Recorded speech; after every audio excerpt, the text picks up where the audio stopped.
You're listening to Queering Premodern Asia, a limited series by the Nuances podcast about our Asian stories.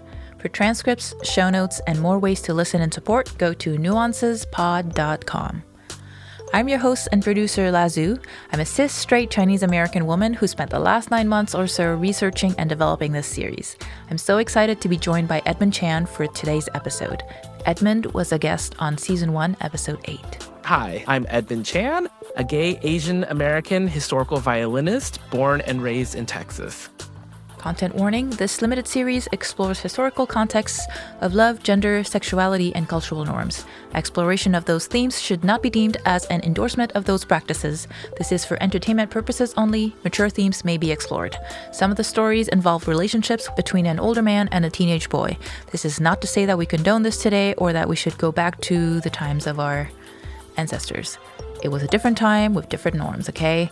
We're just telling you what happened. Listener discretion is advised. Now enjoy the show.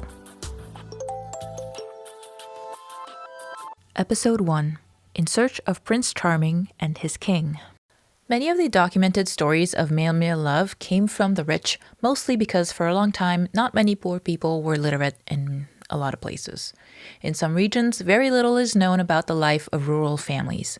But while the stories of emperors and other revered figures and their lovers may not reflect how things worked for the common people, it at least gives us an idea as to how those relationships were viewed at the time in the gentry class based on how they were documented. In this first episode, we will focus on male-male desire, mostly among the rich, royals, scholars.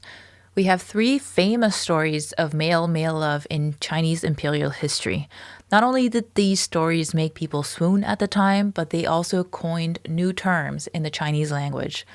There's also a bonus story that exemplifies the attitudes towards male homosexuality in China, read by the scholar Tun Wu, professor of Chinese literature at the University of Hong Kong. I had the pleasure of interviewing her for this series. We'll also briefly touch on other stories from Vietnam and Korea. Then we'll head over to what is now Pakistan to hear the story of a Sufi poet and his Hindu lover who became inseparable and were even buried together. When I interviewed Professor Tun Wu from Hong Kong University, she pointed out that in traditional Chinese society, male-male love was completely normal and quite common. There is ample evidence to support this. Here's an excerpt from our conversation. Some people always use the Western pattern to think about Chinese history. They will say, oh, China have discrimination to same sex as well. I don't think so. In Chinese history, the most important book is the official history. We have 24 Chinese official history we call the 24. And among the 24, 23, they have a special catalog about the emperor's male favorite. And the last one is Qing dynasty. Because we received the Western influence, at the time people thought that's inappropriate to write this volume. So they canceled it. That's because this is writing in the 20th century. So we canceled it. But before, every official history, we always have the emperor's male favorites. And they can be like a courtier. They can be the unique, but they are definitely not only unique. Some is the courtier. They can be like a sort of ministers, even possible, yeah. Yeah, I was blown away. I'm like, I had no idea that those records even existed. And to have that many of them, it was pretty amazing. Yeah. And it's public. As you'll see throughout the series, some of our ancestors kept very meticulous records. Lucky for us.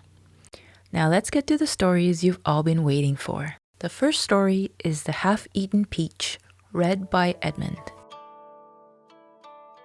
We're in the era of Confucius, around 500 BCE, in the Zhou dynasty in China. White people won't be here for another 650-odd years. China is a totally different world. In those times, it was quite common for dukes and emperors to have male and female lovers. They would still marry a woman, but marriage was considered more of a duty than a romantic love story. Our first story is that of Duke Ling of Wei. and his lover, Shah. And now, I apologize if I've mispronounced any of these names. The Duke is not very interested in government affairs. He is more of the make love, not war type. Towards the end of his reign, he had pretty much delegated all his official government duties to his wife, Lady Nancy. They were such an unconventional couple, and there are conflicting views as to whether Confucius was impressed by them or offended by them. But Duke Ling is best known for his fickle affection for his male court official, Shah, which was first recorded in The Difficulties of Persuasion by the famous philosopher Han Fei as a cautionary tale for court officials. Shah was a very handsome man and Duke Ling's male favorite. One day, when Shah's mother suddenly became gravely ill, he borrowed Duke Ling's carriage to go see her without permission by forging the Duke's approval. According to the law of Wei, he could get his legs cut off for that. But Duke Ling was so enamored of this beautiful man that he didn't just skip punishment, but praised his filial piety for bravery, risking amputation in order to visit his mother. Another time, while on a walk through the garden, Shah picked an unusually sweet and delicious peach. Instead of finishing it, he gives the remaining half to Duke Ling. The Duke was so touched by the gesture that he publicly acknowledged Shah's thoughtful gesture of love. Thus, I don't know if I'm going to pronounce this correctly either, Yu Tao, or sharing the remaining peach, became a term for male-male love. This story captures the imagination of ancient China, and the half-eaten peach becomes this expression that is used to refer to male-male love as something super romantic. Xia's name is also used as a euphemism for a pretty boy. Alas, this story does not have a happy ending. Eventually, Xia's beauty faded, as all beauty does, and the Duke lost interest. Duke Ling then called him a criminal and said Xia stole his carriage and even gave him a half-eaten peach once. Edmond and I will be back to discuss this story in a bit. Now on to our second story, Lord Longyang, read also by Edmond. It's centuries before anyone's ever heard of Jesus. Lord Longyang is a very handsome, charming young man, just like a Disney prince. Except, instead of falling in love with a damsel in distress, he's the male favorite of the emperor. Yes, the favorite male lover of an unspecified king of Wei. And yes, you can assume that to mean that there might have been more than one male lover. One day, Lord Longyang and the king are out fishing, and they're doing quite well. As Lord Longyang caught a big fish, he thought about releasing a smaller one he had caught earlier. And then it hit him. He's just like the fish, and Prince Charming burst into tears. When the king asks why he's crying, he explains, one day, the king might find a more beautiful man and discard him, just like he was about to discard the smaller fish. Oh. So, to save the Prince Charming in distress, the king orders his entourage to let it be known that it is now forbidden for anyone to mention any other beautiful men in his presence. Anyone who does will be sentenced to death. A little extreme, if you ask me. But I guess it was seen as super romantic because Longyang becomes a euphemism for gay men. Now, keep in mind, this story happened sometime between 276 to 243 BCE. And to this day, this term is still used in China. Our next story is Passion of the Cut Sleeve. It is now somewhere between 6 BCE and 1 CE. Imagine you're Dongxian, a head-turning beauty of a man, and your dad has connections. Your dad appoints you to work for Emperor Ai, who is immediately attracted to your beauty, and you earn his favor. You're married, but marriage has nothing to do with love, and love has everything to do with power. And you, pretty boy, become the emperor's male favorite. The other guys at work can dress to impress all they want. And they do. But Emperor Ai seems to have eyes just for you. One day, you're taking a nap together, and when Emperor Ai awakes, you're still blissfully asleep. Your beautiful head resting on the long sleeve of his robe. What a lovely face you have. Emperor Ai has palace duties, but he doesn't want to pull his robe sleeve from under you and disturb your beauty sleep. So, he cuts off his sleeve and gets back to work with one sleeve missing. Of course, everyone at the palace notices and hears about the story, and you've now launched a new trend. All the emperor's courtiers imitate this cut sleeve as an homage to your love. This viral fashion statement makes the passion of the cut sleeve enter the vocabulary as an expression for same-sex love. When someone becomes the emperor's male favorite, their family gets the same benefits as they would if they had been the favorite concubine, for example. But you managed to get even more than that. Your Prince Charming act has the king falling head over heels for you, and in no time, you're promoted to the highest offices and title possible by the time you're 22. You're now the Marquis of Gaoan. Emperor Ai gives you 10,000 pickles of grain every year. Starving peasants be damned. He even gets your wife and kids to move into a government estate. Your dad is made the Marquis of Guannei. Even your father-in-law, your brother, all get jobs and perks. As if that wasn't enough, Emperor Ai openly suggests that you should take over the empire when he dies. Emperor Ai has no sons and no designated heirs. And during that time, if you didn't have any children, you could designate somebody to become your heir, but usually they would be from the royal family. Against his imperial counselors, on his deathbed, Emperor Ai gives you the imperial seals and declares you emperor. Wow. Way to sleep your way to the top. It doesn't end well for you though, because of course everyone else is not cool with you taking over the empire. I mean, too far is too far. You already have many political enemies who have been jealous of your special relationship with the emperor this whole time. So when your beloved dies, you are forced to follow suit. Still, your story is officially recorded in the history of the Han, and the passion of the cut sleeve keeps being told for centuries to come. Your name, Dongxian, also becomes a synonym for a pretty boy. Here's the bonus story from Professor Wu that really shows how nonchalant the Chinese culture was towards male homosexuality. One story I really love in traditional China is from the Yan, Chunqiu Yan, spring autumn of Yan. In this story, it's mentioned Duke Jing. Actually, that is the king of Qi. The story says Duke Jing really was good looking. There was one of his servants who dared to peer at Duke Jing.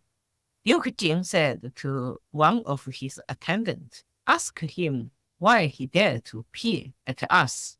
So the servant answered, whether I tell the truth or not, I cannot escape execution. It is because I privately found your majesty good looking. The duke then said, so this fellow lusts after us, then have him executed. Ignoring the appointment, Yanzi rushed to see the king, saying, I have heard that you are angry with your servant. The duke said, indeed, he has lusted after us, and so we will have him executed. Yanzi answered, I have heard that rejecting affection goes against principle, and responding to love with hatred is inauspicious. Although he has lusted after your majesty, to kill him would be inappropriate. The duke said, oh, is that so? Then have him scrub our back when we take our bath. So this guy went from almost being executed for daring to look at the king to scrubbing the king's back because it would not be auspicious to respond to his love with hate. I would say that's a pretty good upgrade. Similar stories happen in Korea and Vietnam. In Korea, King Mokjong from the 10th century and King Gongmin from the 14th century are both on record as having kept several wunchang, or male lovers, in their courts as, quote, little brother attendants, unquote. These guys served as sexual partners as well. Similar to China, the emperors were married but also had concubines and male lovers who were documented in the official records. After the death of his wife, King Gongmin went so far as to create a ministry whose sole purpose was to seek out and recruit young men from all over the country to serve in his court. I wonder what that process was like. I mean, was it like The Bachelor? How did they get picked? Presumably, if you're running the ministry of recruiting young men to serve the king's court, you surely have discerning taste in men, or at least know what the king likes. So I think that's a pretty clear indication that male-male love was probably mainstream. In Vietnam, the Emperor Khai was known to have an unusually flamboyant style of dress. And although he married 12 women and produced one son, he did not seem to enjoy the company of women. He was frequently described as infertile because of his lack of interest in women. Khai was also often criticized for his taste in clothing, as he loved covering himself in jewelry and dressing up like a woman. There are even rumors that his only son, who was his successor, was in fact adopted. During his 10-year reign, he reportedly did not have sex with any of his wives. Instead, he had Nguyen Dak Phang, a guard who slept with him every night. The guard was quickly promoted to 5th rank guard. I'm doing my best, but I'm sorry if I'm pronouncing anything wrong. Our last story for this episode takes us to Pakistan. In this case, we're not talking about an emperor, but a saint. Shah Hussain was a Sufi poet in the 16th century in Lahore. He was seen as almost a living saint, and people credited him with miracles. One day, he was walking in Shahra across the river from Lahore when he was stopped dead in his tracks by the mesmerizing beauty of a 16-year-old Brahmin Hindu boy, Madhu Laal. Shah Hussain was 54, Muslim, and of the artisan class. Not exactly a match made in heaven, even for a saint. As you might expect, the boy's family found their relationship scandalous. But they were madly in love, and there's nothing anyone could do to separate them. So intense was this love that Shah Hussain even took his lover's name and became known as Madhu Laal Hussain. They lived together until Hussein's death, and even after his death, Madhu stayed close to his mausoleum and was eventually buried next to him. To this day, you'll find their shrines side by side, each reading Saki Sirkar Madhu Laal Hussain. There's also a 3-day festival, which is the biggest festival of Punjab, named Mela Chiraga, or Festival of Lamps, that celebrates Madhu Laal Hussain every March. Large crowds of devotees come to sing and dance. There's a massive fire well, and visitors mark their presence by adding to that fire or lighting cottonseed oil lamps.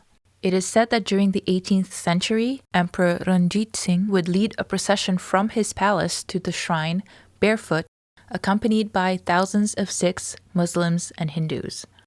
Hussain pioneered the Kafi form of Punjabi poetry, and here's one example translated in English. Judges and clerics are full of advice.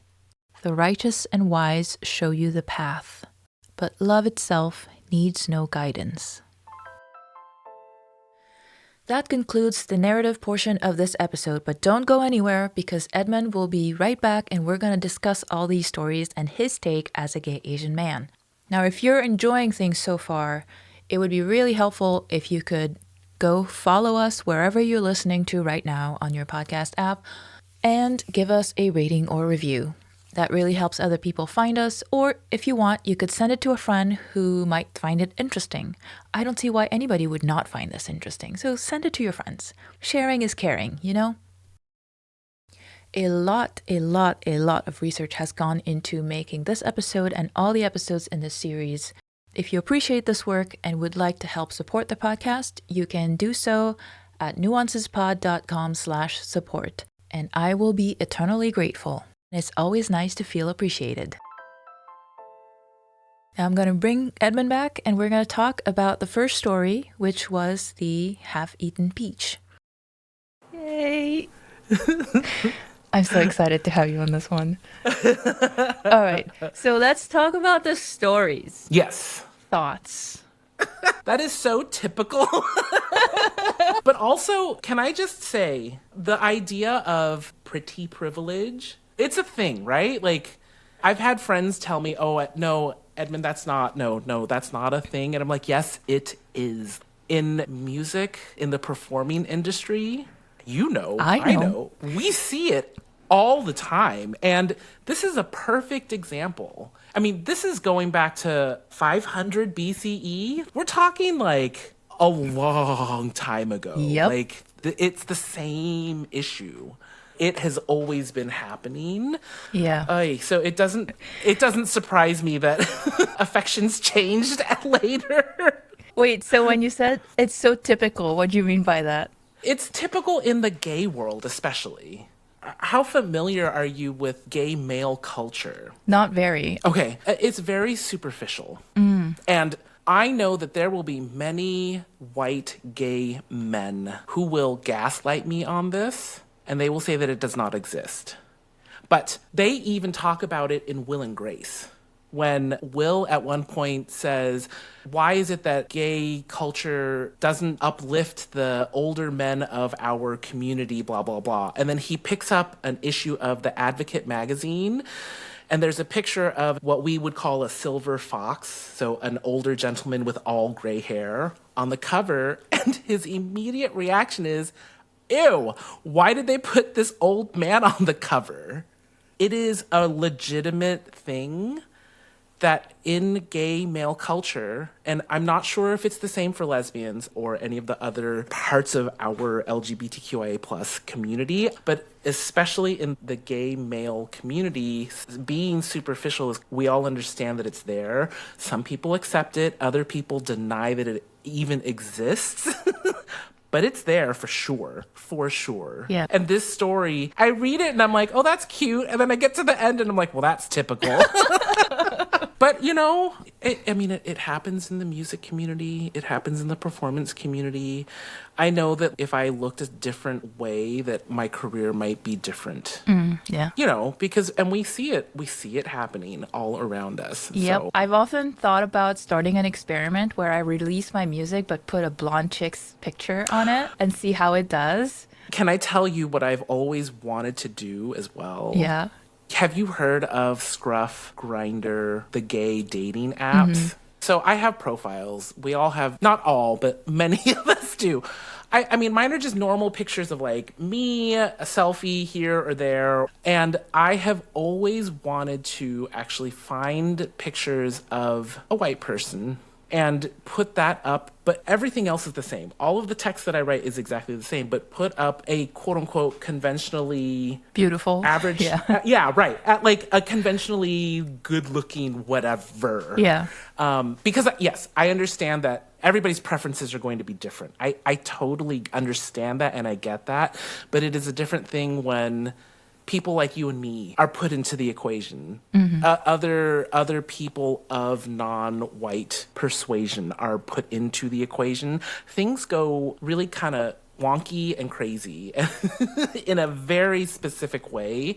Yeah, I've always wanted to just do that to see what kind of responses I get, because other friends of mine who are gay tell me about the numbers of people that will contact them and message them, and I'm just like, wow, people actually message on those apps because I've had them on my phone for what I want to say over a decade, and it's like, no, never a peep.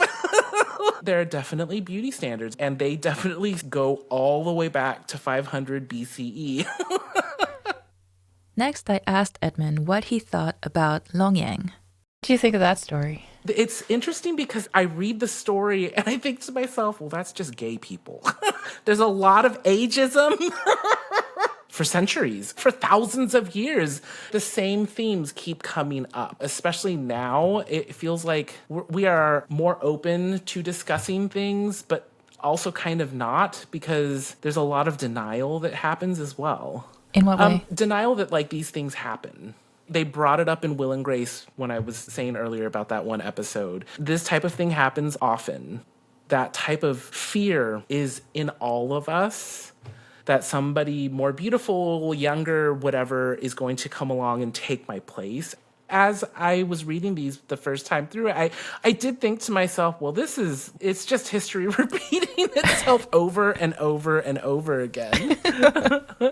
But also, like, why am I just now finding out about these? Yeah. Right? Like, this is my cultural heritage. Why are we not allowed to learn about these things, or why have they not been taught? And I'm actually kind of wondering even if my parents knew about them, about these stories. Because I remember growing up, my mom would tell us other stories about, like, the Moon Festival. So the next story is about Dongxian and Emperor Ai. So thoughts on the passion of the cut sleeve? You know, I like that it was a viral fashion statement. Yeah, there's so many things that happen like that. Like, do you know about nail polish in China? 5,000 years ago. The thing was for the rich, the royalty, to basically get beeswax and other things to stain your nails and to stain them a metallic color, because that showed money and wealth and whatever. And it became a thing that then the quote-unquote commoners wanted to do as well. But if you did it the wrong color, there are documentations of people's hands being chopped off. Wow. Because that was a big no-no, because you were not to imitate any of these people of nobility. Which is also kind of insane to me that in these stories that, like, oh, I forged your documents and I took your carriage to go visit my mom and nothing happens to them. You know? Like, that's insane. Pretty boy privilege. Completely. Like, it is across the board. Like, if you are quote unquote beautiful or whatever, you can get away with so much. I mean, I guess in this instance, it is slightly different because it was basically the emperor not wanting to disturb the person. So that it's a little different. No laws were broken. Yeah, no. In this instance, it was a really sweet story. Like, his lover was still sleeping and he needed to go back to work. So he cut his sleeve. And then everybody was like, oh, that is so cute. And then everybody came to work the next day and their sleeve was cut off. Which is, you know, fashion is weird like that. I know. And here's the other thing. I assume that clothing was expensive. Oh, yeah. Them. Especially since he was the emperor. So it was probably a silk. Silk, yeah. And the other people at court, I'm not sure how one bought their own clothes or financed things, but I assume that they had to buy their own clothing. Like, it wasn't provided for them by court. For them to turn around and be like, well, the emperor did that, I'm doing it too. Yeah. There's huge cultural significance there. Yeah. Also, in those palaces, because being the male favorite came with so much privilege, all of the guys who wanted to be the male lover, they were all competing, and they would just come to work in the most outlandish outfits. I can imagine. To try and catch the eye of the emperor. Yeah, they would have the most outrageous outfits. I feel like this should be a series like Bridgerton. I mean, we need the Chinese Bridgerton. Oh, we do. With the gay men. Oh, yeah. No, have you seen the series? It's in America, it's being broadcast on Stars. In the UK, it's on the BBC. Mary and George. Okay, so it's the story of the male favorites of King James. The King James that translated the Bible into English for the first time. Now, I have done some poking around online. There are people that swear that King James was not gay. There are people that say, we don't know but there are 3 huge relationships, like male-male relationships that can be accounted for, which then leads us to believe that he was possibly. But it is that story of that going on, and this is a similar story, but like thousands of years before this happened. And it was more accepted in China. Yeah, in China, that was normal. There was no stigma at all for men to have male lovers. And in fact, it was even seen as more romantic. And in the interview with Professor Wu, she said, in the 90s, they did this survey with. Oh, wow. Yeah, that's right. Yeah. So they did a survey in the 90s with women whose husbands had male lovers, and they actually said, I don't care. And a lot of them actually said, I would rather he sleeps with a man than with a woman, which is not something you would hear in the West. Right. At all. At all. At all. Because it's adultery, regardless. Yeah. Oh, the reason why I brought that up is because George, the son of Mary, who is trying to get her son in favor of the king, does what we were just talking about. Well, he doesn't understand. The mother does. So the mother's trying to get him dressed up really nicely and push him to the front of the line whenever they know that King James is going to be driving by in his carriage, and trying to get him Noticed? into the king's noticed. Yeah. And it is that whole thing of like, well, this one particular guy is supposed to be so quote unquote beautiful that he catches the attention of the king. And it goes in with every single story here. Like, the king sees somebody younger, somebody more attractive than the current guy. He falls for that person. And of course, there's manipulation and intrigue that happens. But then that younger person is eventually the one that is put forward, and the other one is thrown out. But we're talking thousands of years after all of these stories. Yeah. So, well, this one with Emperor Ai is 6 BC. Yeah. So a long time ago. Yeah. When I started reading about these stories, I'm like, how do I not know about this? But maybe it makes sense because I didn't really know that much about Chinese culture. Mm-hmm. But apparently in China, they were very, very well-known stories. Yeah. And then during the Qing dynasty, that's when a lot of things happened, and suddenly the Qing dynasty is the last one. The last dynasty. Yeah. The one that butts up against World War One, I think. One? Okay. They start emulating the West. Even before that, I think when they lost the Opium Wars, they started feeling very ashamed of, the West is more advanced in terms of their technology, their war tactics, and all of that. And so they were really trying to play catch up and, trying to emulate the better society. Mm-hmm. And then we all became homophobic. Yeah. It's so interesting that, I did my master's in the Netherlands. 2 of my classmates, they were flute players from Thailand. Also ethnically Chinese, but they were Thai, born and raised in Bangkok. And apparently in Thailand, sexuality and gender are also much more fluid. Mm-hmm. I guess in our third year, my third year there, they both told us about girlfriends that they had had. And I was like, oh, that's cool. And my other friend was like, wait, what? And they were both like, oh, yeah, it's not a big deal or anything. Like, you have a boyfriend, you have a girlfriend, whatever. And this was when they were in high school. So, yeah, I know that in other Eastern countries, Southeast Asian, Eastern Asian, it feels like things are just a little more relaxed. They haven't succumbed to the influence of, like, missionaries or other cultural influences that would greatly shift an entire culture's view on things. Yeah, another thing that came up in my research that will be part of another episode is that a lot of the countries in Asia where there's laws against homosexuality, that was brought by the colonizers. Like India, all the British colonies, they basically inherited what was the British Constitution at the time. And at the time, the Constitution said men having sex with men, no. Mm-hmm. Then now they're turning around and be like, you're so backwards. We have gay rights. Yeah. Oh my God. Isn't that also but yeah. Yep.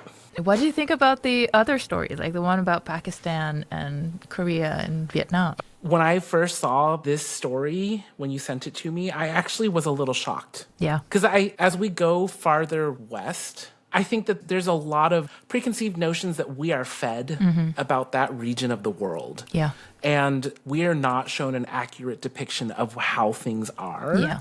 And so when I first saw this story, I actually was really surprised that it came from Pakistan. Yeah.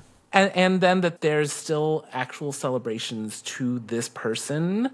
Because, I mean, let's think about what happens in the West. If anything like this were to happen, the older person is vilified.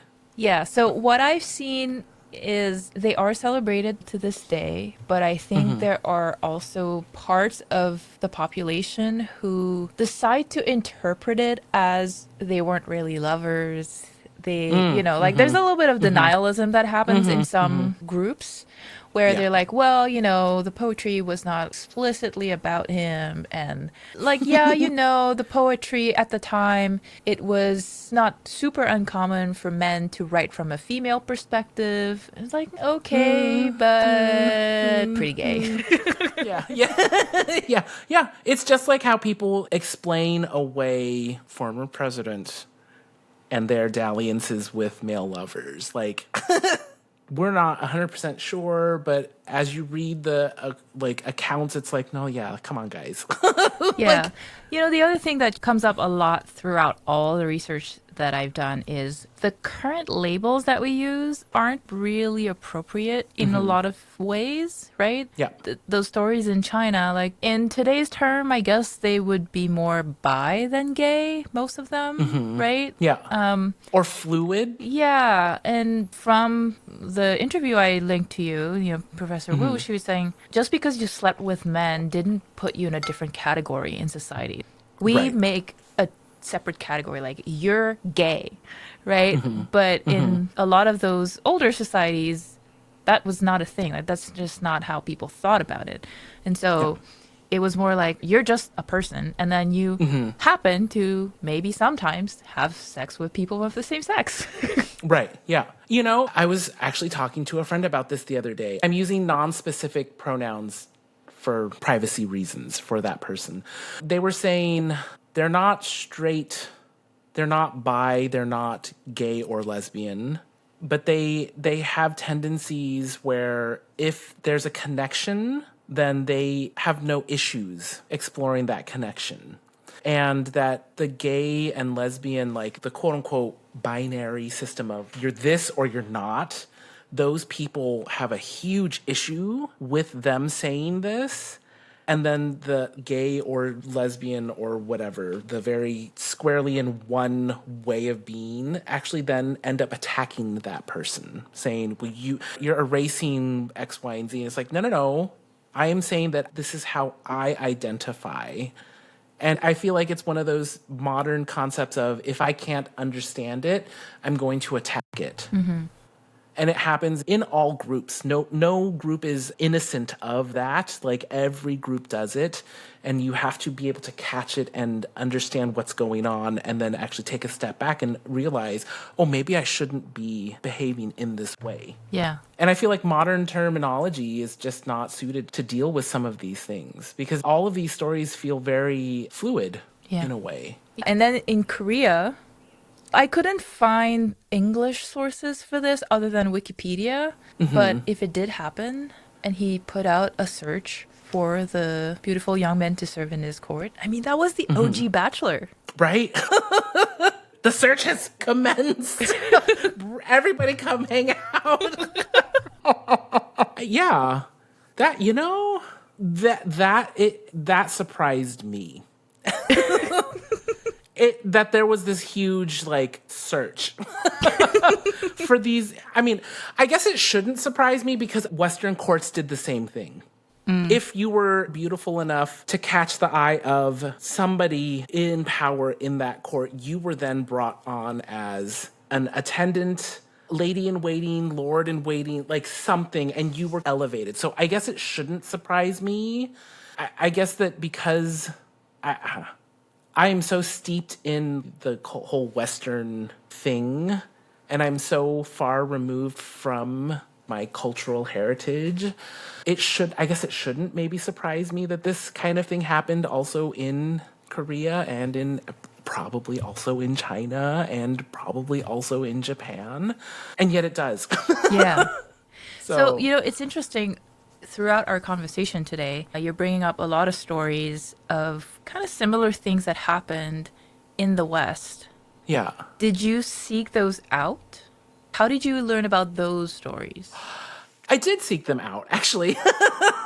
Now that you mention it, I think actually this all started around the time that you and I first started talking, because I also was trying to understand, like, why do I have such a strong reaction to Pride Month? Tell me more. And first off, we are tokenized in the community, and the stories that we hear are very white-centric.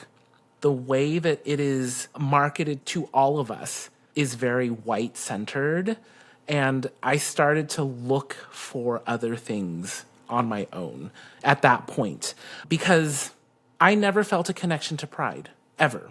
Friends were like, let's go to the parade. And I'm like, why?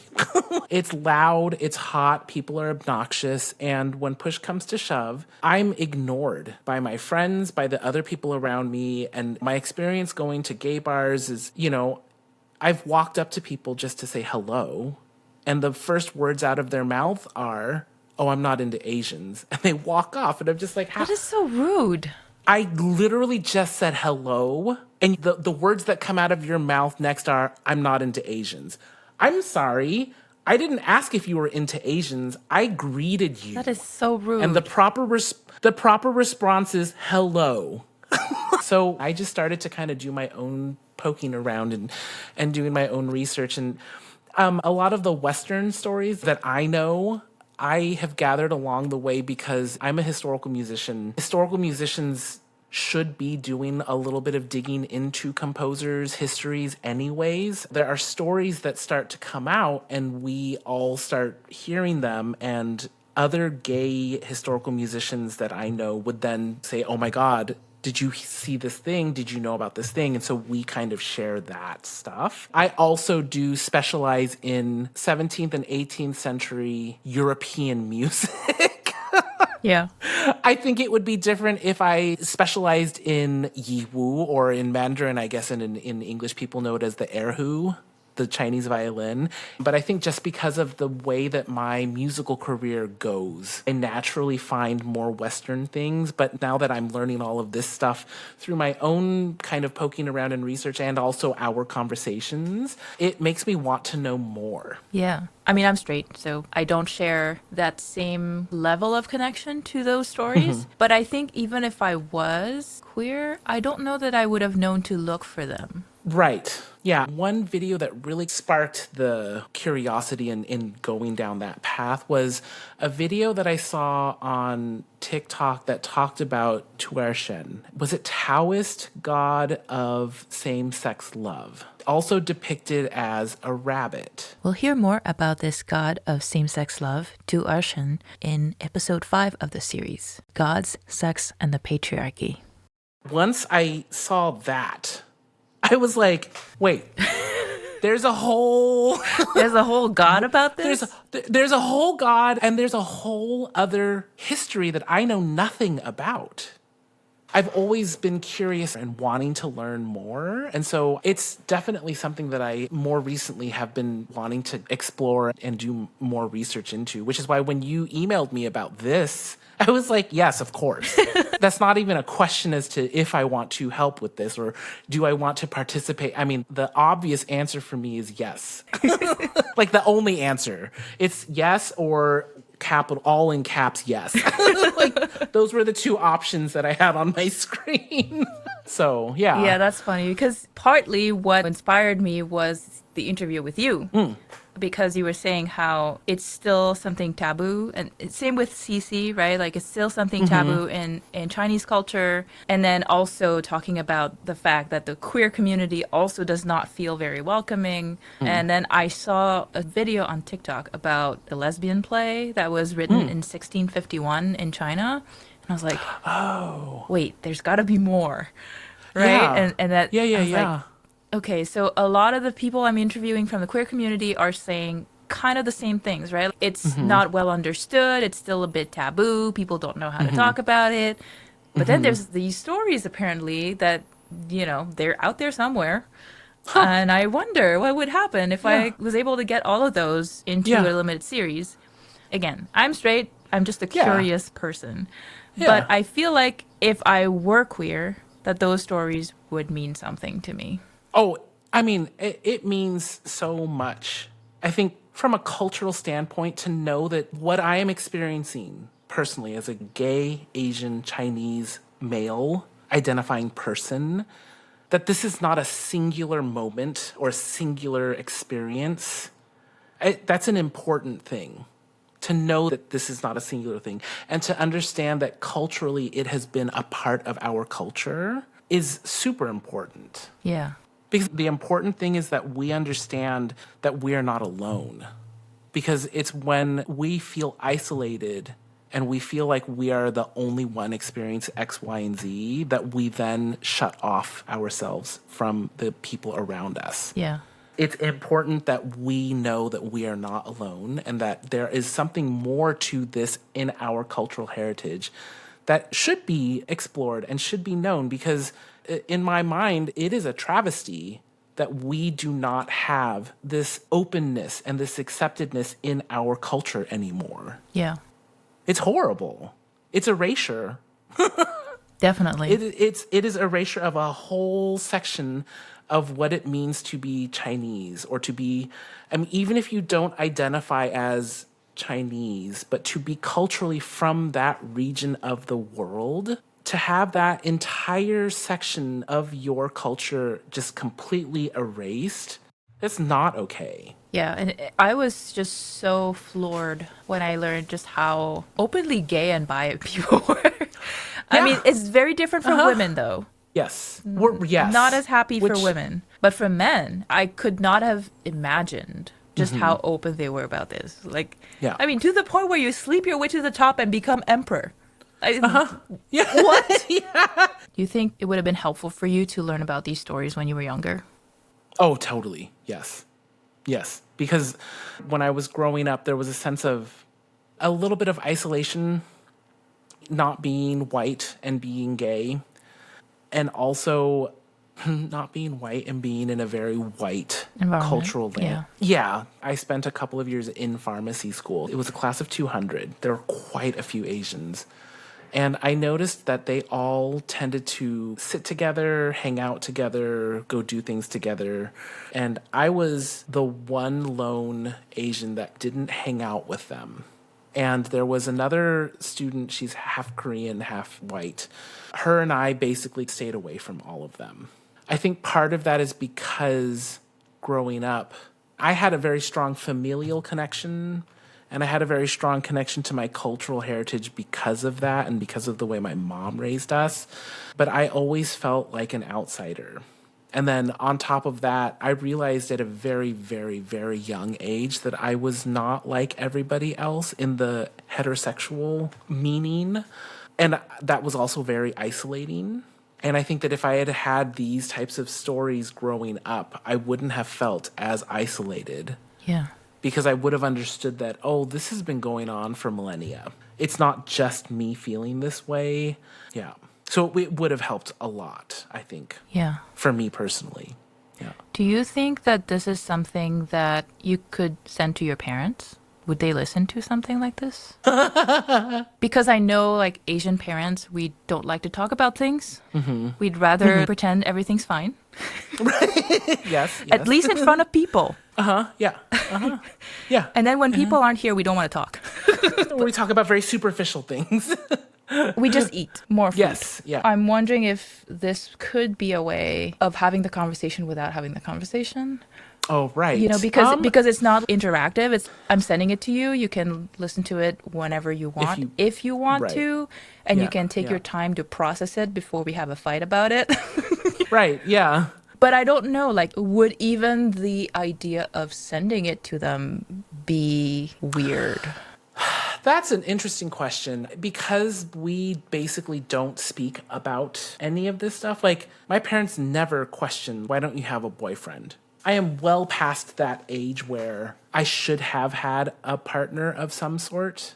We all get it, right? Like, when you're in school and you're studying, you are not to have any relationship with anybody. It's only after you've graduated and you are established in your career that you're supposed to find the partner, have the children, and have your family set up, all within like a year or two after you've graduated and you're established in your job, right? We all get that, right? Yeah. All my Asian people out there that are listening, we all understand that that is the quote unquote expectation, right? Yeah. Like, it's like your graduation was on Thursday. Why weren't we in the chapel on Friday for your wedding?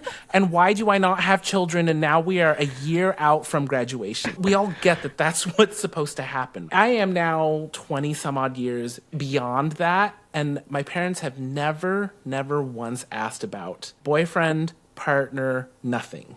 Yeah. And when I was in college, I remember my mom at one point was just like, well, Edmond, you just need to wait for the right girl to come along. And I looked at my mom and I was like, Mother, there will never be a girl. And that was it. That was the last time we ever spoke about it. And that's the only time we've ever spoken about it. Wow. Yeah. And, you know, at this point, my dad is in his 80s now. My mom is late 70s. It's not high on the priority list. It's really not. Yeah. They accept me for who I am as long as I don't make any big waves. There are other things going on. Do I wish that I could speak to them about some of this stuff? Maybe. But at the same time, the racism, the whole political machinations of being in the gay community, I understand how all of that works. And if I find a partner or whatever in the future, I'll cross that bridge when I get there.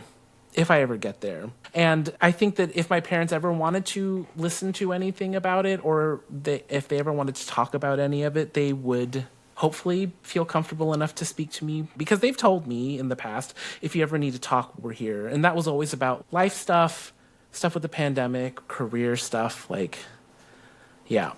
Yeah. But at the same time, I also don't want to push in any direction. And, you know, Yeah. there's other stuff. Because they're people of few words, sometimes it's hard to know, are they not bringing it up because they're waiting for me to bring it up? Or are they not bringing it up because they don't want me to bring it up?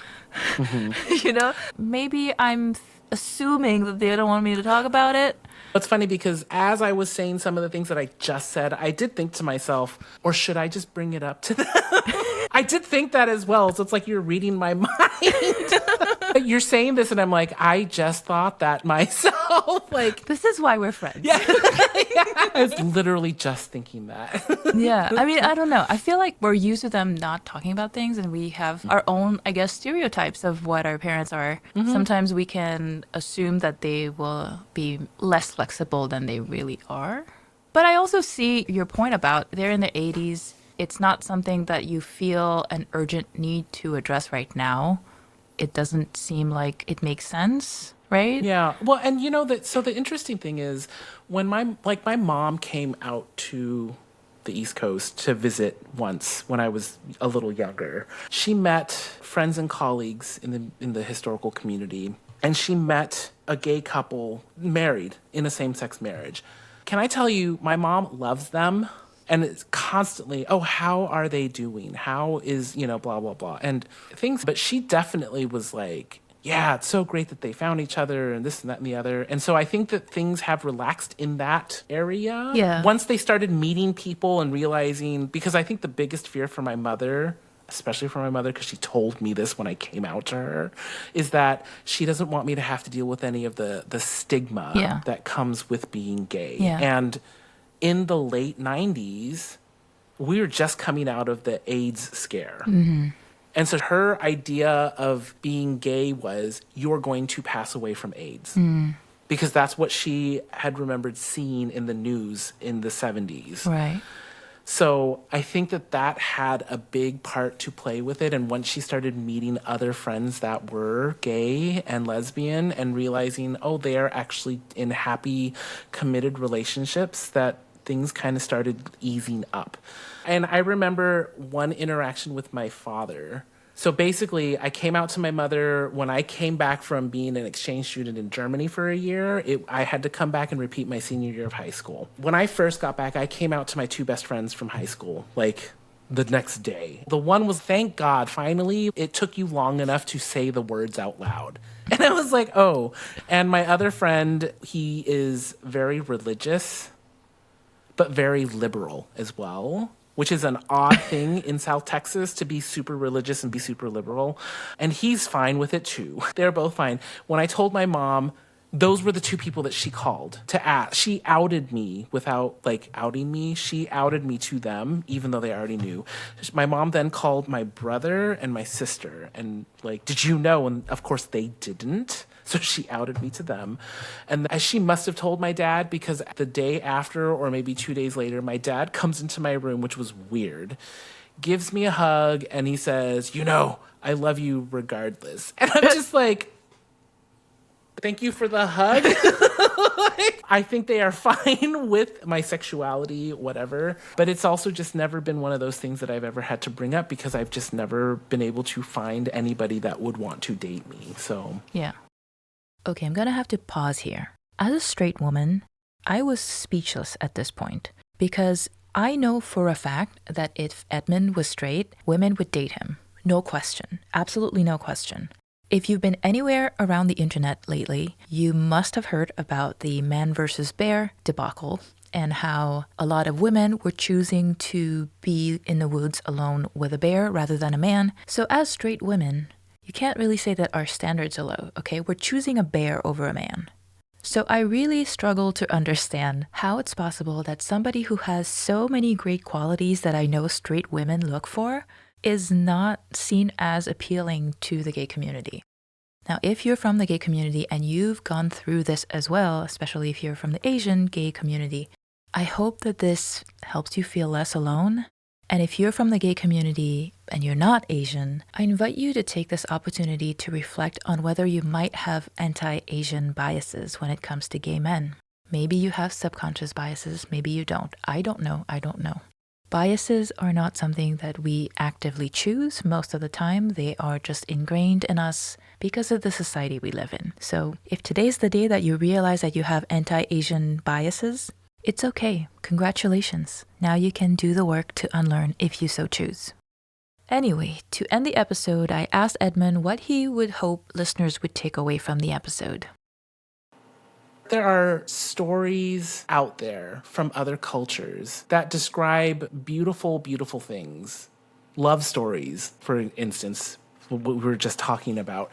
And we don't know about them. They are not known. They are suppressed in some way, or they are hidden from view. And it's interesting to me that there are similar themes of problems that they had then 5,000 years ago, and we are experiencing similar difficulties today.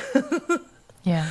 And, it should hopefully be a little bit of a wake-up calls to all of us to be a little more compassionate and loving towards each other, because these issues have been going on for so long and they seem to keep coming up. Yeah. Yeah, I think that we all just need to be a little more kind to each other, just in general. Awesome. Well, thank you so much for doing this episode with me. I'm really excited that you got to do this. Yay, thank you. Me too. This was a lot of fun.